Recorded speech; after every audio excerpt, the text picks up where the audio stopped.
नमस्ते दोस्तों, आज की इस वीडियो में हम बात करने वाले हैं एक ऐसे मुद्दे पर जो लाखों रिटायरमेंट कर्मचारी, बुजुर्ग और उनके परिवारों की जिंदगी से सीधा जुड़ा हुआ है। अगर आप एम्प्लॉय प्रोविडेंट फंड ऑर्गेनाइजेशन से जुड़े हुए हैं, अगर आपके माता पिता ईपीएस पेंशन पा रहे हैं या अगर आप रिटायरमेंट के बाद employ provident fund organisation pension पर निर्भर रहने वाले हैं, तो ये वीडियो अंत तक जरूर देखिए, क्योंकि आज हम जानेंगे employ provident fund organisation increase 2026 की असली सच्चाई। कौन सी खबर सही है, कौन सी अफवाह और आगे क्या होने की सबसे ज्यादा संभावना है, सब कुछ आप जानेंगे। और शुरू करने से पहले हमारे चैनल को सब्सक्राइब कीजिए, बेल आइकन को दबाइए और ऑल को भी चूज कर लीजिए, जिससे आपको हमारे चैनल के नोटिफिकेशन सबसे पहले मिलेंगे।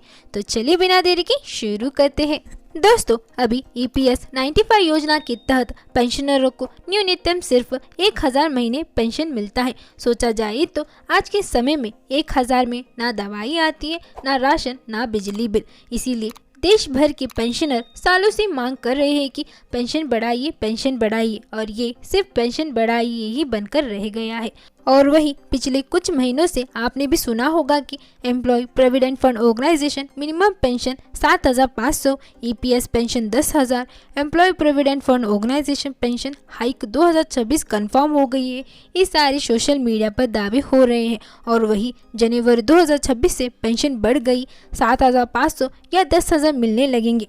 ये सारे दावे हो रहे हैं, लेकिन सवाल ये है, क्या ये सच है या सिर्फ एक उम्मीद ही बनकर रहने वाली है? तो इसी को लेकर हम आपको बताएंगे 2026 तक का लेटेस्ट सरकारी अपडेट क्या है। तो दोस्तों, फरवरी 2026 तक की ऑफिशियल जानकारी के अनुसार सरकार के पास पेंशन बढ़ाने का दबाव जरूर है। ट्रेड यूनियन, पेंशन संगठन और संसद लगातार मांग कर रही है, लेकिन अभी तक कोई ऑफिशियल नोटिफिकेशन जारी नहीं हुआ है। और वही बात करें बजट 2026 में भी employ provident fund wage ceiling 15,000 नहीं बढ़ेगी।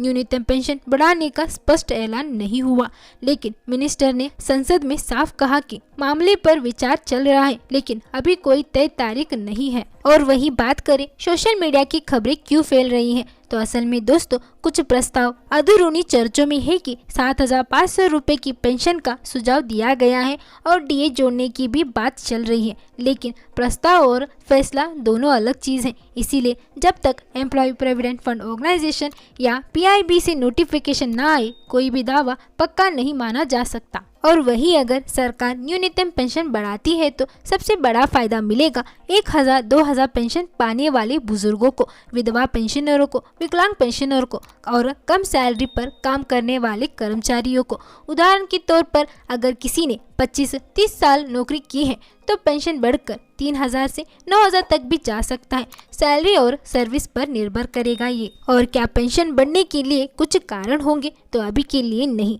लेकिन आप ये जरूर कर सकते हैं। Employ provident fund organisation portal या ऐप पर पेंशन स्टेटस चेक कर लीजिए, अपनी ईपीएस डिटेल सही है या नहीं देख लीजिए। अगर हायर पेंशन का ऑप्शन खुलता है तो अप्लाई भी कर लीजिए। किसी एजेंट के हाथों में पैसे देकर फंस ना जाइए।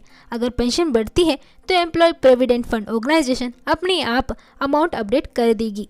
तो दोस्तों, जो 7500 बढ़ने की प्लस डीए को लेकर वो बात सही नहीं है। तो सच यही है कि अभी कोई आधिकारिक नोटिफिकेशन नहीं आया और वेबसाइट पर भी कोई अपडेट नहीं आया। और अगर आप सही जानकारी चाहते हैं तो ऑफिशियल वेबसाइट पीआईबी रिलीज संसद की लिखित जवाब से ही ले। और वही आगे क्या उम्मीद किया जा सकता है, तो हालात देखकर ये जरूर कहा जा सकता है कि पेंशन बढ़ाने को लेकर दबाव ज्यादा है। चुनावी सालों में फैसला आने की संभावना रहती है और सरकार बजट सपोर्ट देकर बढ़ोतरी कर सकती है। अब कितना इंतजार करना पड़ेगा, इसका जवाब भी सरकार के पास ही है। तो दोस्तों, पेंशन इंक्रीज 2026 की मांग सही है, उम्मीद है, लेकिन कंफर्मेशन नहीं। अफवाह से दूर रहिए। सही अपडेट के लिए हमारे चैनल के साथ जुड़े रहिए। अगर आपको ये जानकारी उपयोगी लगी हो तो वीडियो को लाइक कीजिए और आरआर न्यूज़ इंडिया चैनल को सब्सक्राइब कीजिए और कमेंट में लिखिए आपकी पेंशन कितनी है और आप कितना बढ़ाना चाहते हैं। तो मिलते हैं हम आपसे अगले वीडियो में। जय हिंद, जय भारत।